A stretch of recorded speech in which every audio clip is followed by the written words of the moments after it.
जैसे कि अभी हम लोगों ने प्रार्थना को गाया,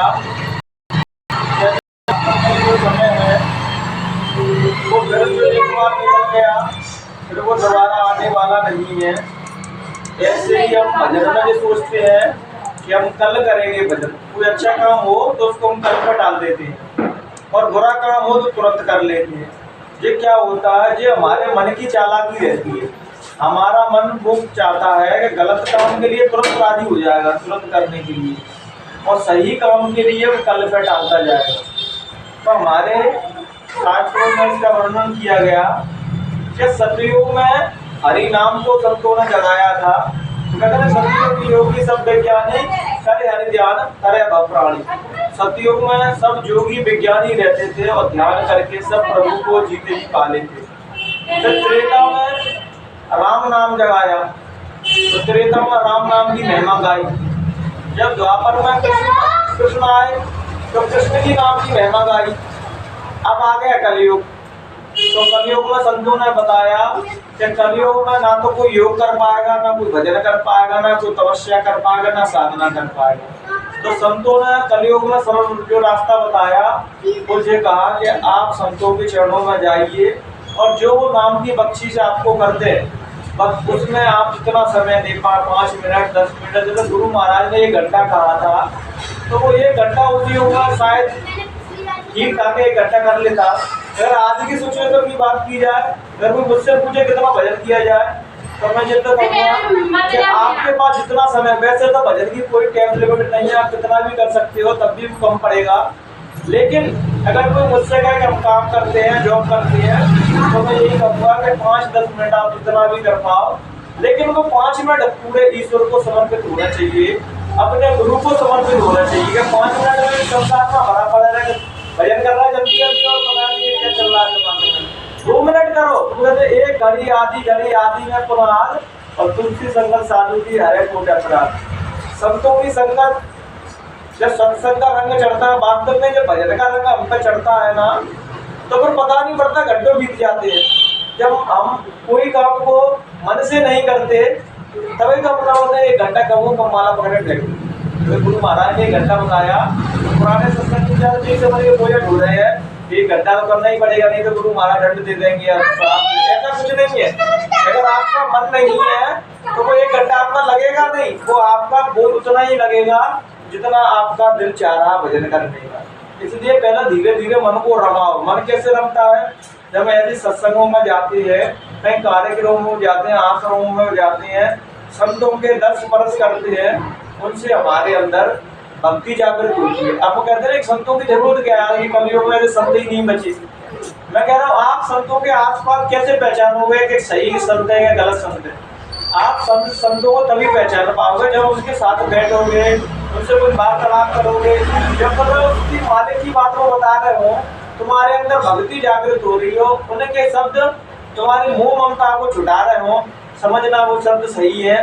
केवल भेष रखने का नाम या दाढ़ी बात रखाने का नाम संत नहीं है। जैसे गुरु महाराज की मैं एक बात कहूँ, तो उन लोगों के हृदय में एक चीज स्पष्ट थी कि जो भी प्राणी उनके जिस भाव से आता था उनके पास, उसको वो चीज दे देते थे। जैसे किसी ने गद्दियों की डिमांड की तो गद्दी दे दी, सब अपनी अपनी गद्दी लगा के और सब गद्दियों का गुरु बन के प्रचार करना है।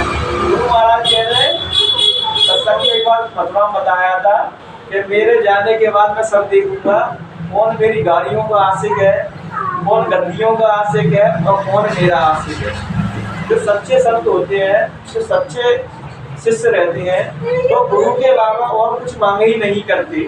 जो और कुछ मांग कर रहे हैं, इसका मतलब क्योंकि उनके नजरों में गद्दी बड़ी है, और संत महापुरुष किसी गद्दी के भूखे नहीं रहते कि किसी आश्रम में बैठने के भूखे हैं या गद्दी के भूखे हैं, क्योंकि उनको तो भजन से मतलब है। ईश्वर को उन्होंने पाया, जो भी व्यक्ति उनके सानिध्य में आता है वही मंत्र वो उसको दे देती है कि आप कैसे इस संसार को छोड़ के प्रभु को पा सकते हैं। इस कलयुग में तो बहुत आसान है प्रभु को पाना, बस कोई हमें सच्चे संत नहीं मिलते, सच्चे गुरु नहीं मिलते। अगर मिल भी जाए तो ये माया है वो इतनी प्रबल है कि हम समर्पण नहीं करते। जैसे गुरु महाराज कितने लोगों को समझाया, 20 करोड़ लोगों को नामदान दिया, 20 करोड़ लोगों को सत्संग दिया, लेकिन 20 करोड़ में कलकत्ता में क्या कह रहा है कि बच्चा इनमें से एक भी नहीं जगा। जैसे नानक के साथ लाखों लोगों की भीड़ हो रही, लेकिन जगह तो कोई एक ही, मिला तो उस मालिक से कोई एक ही। क्योंकि अगर हर कोई उस मालिक को मिल जाएगा तो हर कोई संत महापुरुष बन जाएगा, बुद्ध पुरुष बन जाएंगे, तो फिर मतलब संत महात्माओं की कोई वैल्यू ही नहीं बचेगी। जैसे हर आदमी कलेक्टर बन जाए तो मतलब फिर कलेक्टर की पोजीशन की कोई वैल्यू ही नहीं रहेगी। इसी प्रकार जब समय समय पर जैसे महात्मा बुद्ध आए, कबीर आए, नानक आए, पलटू आए, रैदास आए, वीराबाई आए, इतने संत महापुरुष धरती पे आए, लेकिन हम समझ नहीं पाए, नहीं समझ पाए कि माया का प्रभाव था। आज ऐसा नहीं कि आज के युग में ऐसे संत नहीं है, आज भी है, लेकिन हमारे अंदर वो भक्ति नहीं है तो पहचाने कैसे? क्या हमारे को तो संत ही है, वो तेज जानता दे जनाई जाना तुम्हें तुम्हें हुए। जब तक वो नहीं जना देंगे तब तक तुम जानने वाले नहीं है कि तुम सही संत कौन है, गलत सही कौन है। क्योंकि माया इतनी प्रबल है, जब जाते हैं कहीं ना कहीं कभी भूल जाते हैं। मातरम पे भी जाएंगे तो वहाँ भजन करने नहीं जाएंगे, न साधना करने जाएंगे, वहाँ तो सब्जियां देखने जाएंगे। अरे पैसा व्यर्थ भी चल रहा है, उनकी पुताई गलत हो रही है, जो मंदिर का निर्माण हो रहा है गलत हो रहा है, जो अपने लिए सुविधा हो रही है वो गलत। क्योंकि अब जो आगे समय आ रहा है 90% आदमी भौतिकवाद का ही दिखावा रहेगा, अध्यात्मवाद को 10% लोगों में रहेगा बस। अगर आप आश्रमों में जा रहे हो और आपको लैट्रिन बाथरूम की सुविधा नहीं मिल रही, नहाने धोने की सुविधा नहीं मिल रही, रहने की सुविधा नहीं मिल रही, तो आप इतने ज्ञानी नहीं हुए, ना इतना भजन कर लिया है कि आप उस सुविधा को दरकिनार रख के केवल गुरु महाराज को देखो। आपके अंदर है ना आश्रम में कैसी सुविधा नहीं, तो वो सुविधा भौतिक सुविधा आश्रमों का किसी और के लिए नहीं हो रही। जो लोग वहाँ जा रहे हैं वो सब अपने ही लिए हो रही है। तो अपन जो दान वगैरह दियाते हैं तो जिस समझे ना कि आश्रम हम दान देते हैं, उसका क्या हो रहा है? आश्रम में रहने कौन आ रहा है? दूसरा तो आ रहा है, जो सत्संगी आ रहे हैं जा रहे हैं, जब वहाँ कोई पैसा ही नहीं चढ़ाएगा तो वो व्यवस्था कैसी बनेगी? लैट्रिन बाथरूम कैसे बनेगी? कमरा कैसे बनेंगे? जो भंडारे होते हैं बड़े बड़े कार्यक्रम, उनको खाने पीने का सामग्री कैसे आएगी? जब हर आदमी यही सोचेगा अरे पैसा चढ़ा के क्या करेंगे भगवान। वास्तव में सच्ची बात है कि भगवान पैसे का भूखा नहीं है, न कोई संत महात्मा पैसे के भूखे हैं। अगर मथुरा आश्रम में इतनी भीड़ हो रही है करोड़ों लोगों की, अगर माँ को किसी को भंडारा प्रोवाइड नहीं करा पा रहे, भंडारा नहीं खिला पा रहे, तो आप कह रहे तुम महाराज के जा गए, तुमने खाना भी नहीं। तो इसलिए जो संत महापुरुष दान दक्षिणा लेते हैं वो अपने लिए नहीं ले रहे। तुमने गुरु महाराज को देखा होगा, हमेशा एक ड्रेस कोड में देखा होगा, उन्होंने कभी ड्रेस चेंज नहीं किया। करोड़ों की संपत्ति आ गई थी, दान दक्षिणा हो गई, उन्होंने ड्रेस चेंज कर दी, नहीं। संत महापुरुष जो शरीर धारण किया था, जो भी इतने भी कपड़े पहने थे, वो केवल मर्यादा के लिए। अब आप लंगे बैठ जाते, आप कहते हैं जी कैसे संत है, इनके अंदर कोई मर्यादा ही नहीं। तो संत जो भी काम करते हैं मर्यादा में रह करते। जैसे संत महापुरुष कल गुरु महाराज सत्संग सुना रहे थे, कह रहे थे कि काल भगवान मुझसे कह रहे थे कि गुरुदेव आप लोगों को चेता तो सकते हैं लेकिन चमत्कार नहीं दिखा सकते। अगर आप तब चमत्कार दिखा देंगे नहीं तो आपके लोग प्रभावित हो जाएंगे। हाँ, जब अक्षरवाद जब कभी नहीं बन रहे तब दिखा सकते हो, ये कि आप चमत्कार दिखा रहे हैं। इसलिए तो कबीर साहब ने, महात्मा बुद्ध ने कभी चमत्कार नहीं दिखाए, क्योंकि फिर महात्मा बुद्ध को संतों को कोई नहीं पूजेगा, फिर चमत्कारों को पूजने लगते हैं। आज जो अपन महात्मा देख रहे हैं कलयुग में, तो महात्माओं की पूजा नहीं हो रही, तो चमत्कारों की पूजा हो रही है। इसलिए चमत्कार के पीछे ना भागे, हम उसके पीछे भागे कि जे मेरा कल्याण करवा सकती है या नहीं, जे उस प्रभु से मुझे मिलवा सकती है या नहीं। क्योंकि ज्यादातर तो लोग हैं सभी भौतिक चीजों की मांग करने के लिए महात्माओं के पास पहुंच जाती हैं। वो भी जो स्वाभाविक ही महात्मा देते नहीं है, उनके कर्म से अपने आप ही वो चीज मिल जाती है। लेकिन महात्मा का तो एक ही क्रम रहता है बस कि आपको इस कलयुग से परमात्मा को कैसे मिला दिया जाए। क्योंकि अगर वो भजन इस वजह से करे कि मैं लोगों को नौकरी दिलवा दूंगा, इसके बच्चे नहीं हो रहे उसके बच्चे दिलवा दूंगा, तो डॉक्टर हो गए, फिर वो एक वैद्य हो गए। वो संत हुए, संतों का काम है उस मालिक की बात करना, सुनना ना सुनना सब आप लोगों की काम है। जितने भी संत आए धरती पे, उन्होंने आत्मा की और परमात्मा की बात की है और उन्होंने कहा कि संसार में कहीं भी भटकने की जरूरत नहीं है। आज गुरु महाराज ने जो रास्ता बताया था, सारा रास्ता अंतर का था। अब आगे 10 साल बाद जो समय आ रहा है और अपने सत्संगी ही सब बाहर भटक ही रह जाएंगे। आश्रम पे गए, गुरु महाराज की तस्वीर के दर्शन करे, 10-20 रुपये चढ़ाए, हाथ जुड़े और फंस गए। नहीं, इतना नहीं करना। हमको घर बैठ के भजन जितना 5 मिनट 10 मिनट, क्योंकि प्रभु तो अंतर में ही दिखेंगे।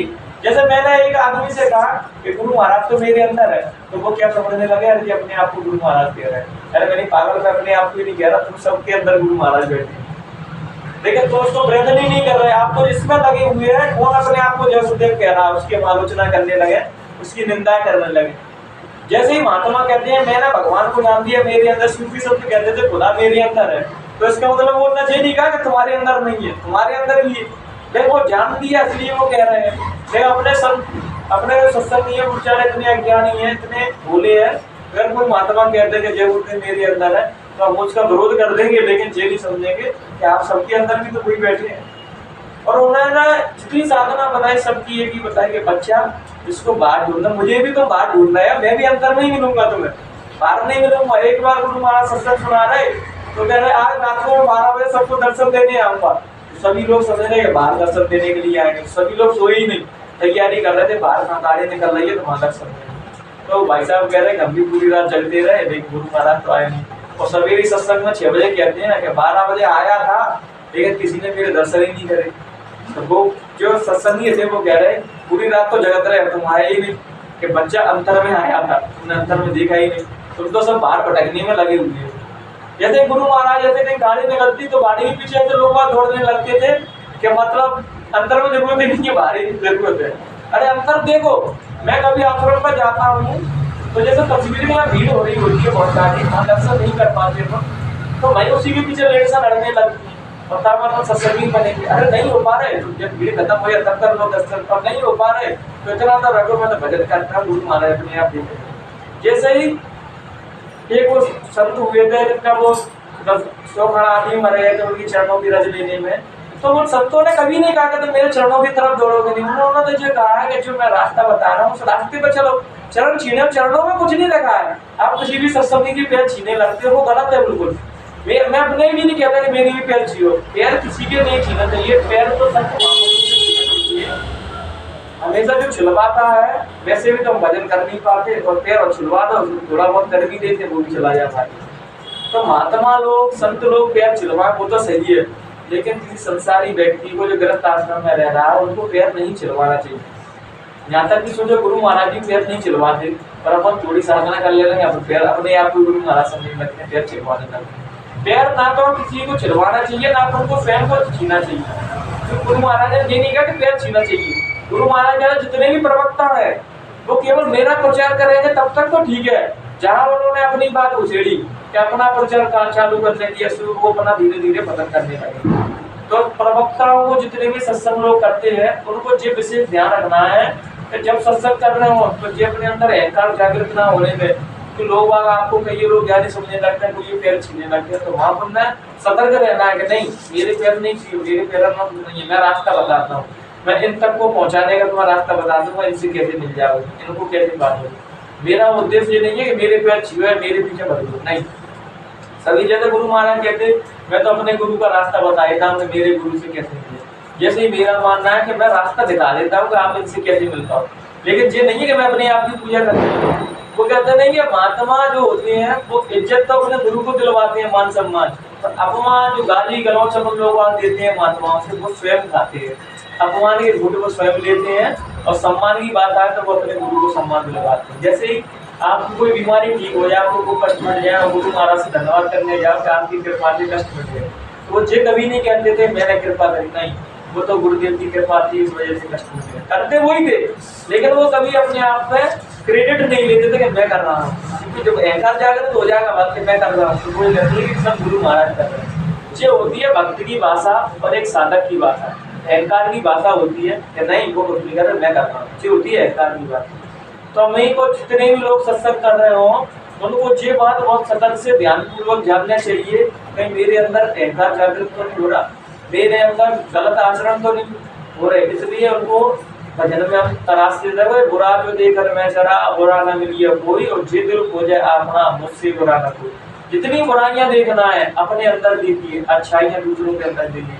आश्रमों में सत्संग में कहीं पे भी जाओ तो ये देखने मत लग जाना कि क्या हो रहा है। देखो मैं तो सीधा एक बात जानता हूँ, मैं गलत काम करूंगा तो मैं भोगूंगा, आप गलत काम करोगे आप भोगोगे। इसलिए कहीं पे भी जाओ, किसी भी मंदिर मस्जिद किसी भी, केवल जय गुरुदेव के सत्संग में नहीं, किसी भी तीर्थ स्थान पर जाओ या किसी भी संत महापुरुषों के पास जाओ, वहां से केवल बुराइयां ढूंढ के नहीं लाना, अच्छाइयां जो होता है पॉजिटिव आदमी का एक पहलू, तो वो जहाँ भी जाता है अच्छी बात ढूंढ लेता है। जैसे मैं बुरे से बुरे आदमी से मिलूं तब भी उसमें अच्छा ही ढूंढ देता हूँ। मैं एक शराबी से मिला तो शराबी कहता है मुझसे कि भैया शराबी में एक गुण बहुत अच्छा होता है, क्या कि शराबी के अंदर झूठ छल कपट नहीं होता, वो पीने के बाद उनको सत्य बातें बोलता है। और ऐसे ही संत महात्मा होते हैं कि वो कोई लाग लपेट की बातें नहीं करते, वो सत्य बातें बोलते हैं। लेकिन अपन ने बुरी बात लगती है, क्यों? अपन तो संसार में रहे हुए हैं, अपनों से वो बातें करे अरे संसार बढ़िया है, इनके संग रम जाओ, इसलिए हमें वो बात अच्छी लगती है। जब कोई हमें बैराग की बात लगाए कि इनमें फंस जाना नहीं है, इनमें चिपक जाना, वो का मतलब क्या है? वो का मतलब ये घर में रहो तब तक तो ठीक है, घर में सब कुछ घूम रहे तब तक भी ठीक है, लेकिन जब छोड़ने की बात आ जाए, फिर हम पकड़ रहे हैं उन चीजों को, पर वो मुँह है। इसलिए जब भी संदेश आ जाए कि रावण भाई तुम्हारा समय हो गया, चलो अब थोड़ा घर जाना है, तो रावण भाई बगैर किसी लड़ाई झगड़े के समर्पण कर देंगे, चलो प्रभु मेरा समय हो गया, तो चलने को तैयार है। जो होता है त्याग की भावना, की त्याग की भावना ये नहीं होती कि बाहर रखा ले बंदी बन गए त्यागी, नहीं, जहाँ तुम रह रहे हो जब बुलावा आ जाए सहज तैयार हो जाए तो चलने को तैयार। और संसारी आदमी तैयार नहीं होता, इसलिए तो रोता है जब यमराज लोग आते हैं हमारे जीत के लिए लेने, तो इसलिए रोता है कि वो पकड़ना चाहता है चीजों को और यमराज छुड़ाना चाहते हैं। तो सहज छुड़ने के लिए तैयार होता है, वो संत रहते हैं, वो फकीर रहते हैं कि जब तुम लोग मरने के बाद कुछ चीजें छोड़ोगे, हमने से पहले से छोड़ दी वो चीजें, उससे क्या लोग ये तुम पहले ही खा ले चलो।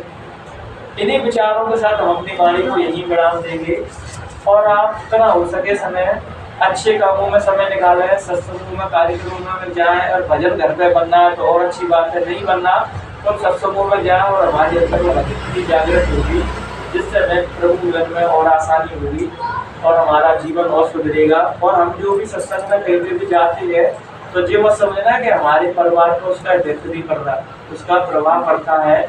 आपके बच्चे वगैरह है तो आज ये वो कलियों में कितनी चल रही है, लेकिन अपने बच्चों में अगर अपने घर में नहीं है, कितनी बड़ी बात है कि कोई बच्चा दारू नहीं पी रहा, शराब नहीं पी रहा और अन्याचार पापाचार नहीं कर रहा, ये कितनी बड़ी बात है। केवल अपन लोगों का ही प्रताप है कि आप भजन में जा रहे हो, अच्छे कामों में आप समय दे रहे हो, उसका प्रभाव आपके बच्चों पर भी पड़ेगा, आपके बच्चों में भी संस्कार पड़ेंगे और जो बच्चों के बच्चे नहीं भी आ रही है उनमें भी संस्कार पड़ेंगे। आगे जीवन इतना खराब आता जा रहा है कि ना तो कोई संत मिलेंगे सच्चे, ना सही सत्संग मिलेगा, ना भजन कर पाएगा, क्योंकि संसार की चीजों में आदमी डूब जाएगा। इसलिए बच्चों को भी जोड़े, यहाँ से आप जा रहे हो जो भी कुछ अच्छी बात है एक दो वो अपने बच्चों के साथ शेयर जरूर करें वो बात है, ताकि बच्चों में भी वो अच्छा ही आए, बच्चे अपने बच्चों से कहें वो अच्छा ही ऐसी समाज में चलती है। सत्संग में भीड़ नहीं आ पाती, हर कोई नहीं आ पाता, लेकिन हम इतना कर सकते हैं कि अपने जो छोटे छोटे बच्चे हैं उन्हें बिठा दिए, जैसे मंच पर कोई नहीं बोल पाता सत्संग करने, तो अपने बच्चों को घर कुछ ना कुछ अच्छी बातें बता सकते हो, तो जिससे हमारे घर में लड़ाई झगड़े नहीं होते, घर में शांति रहती है, सभी लोग प्यार मोहब्बत के साथ रहते हैं।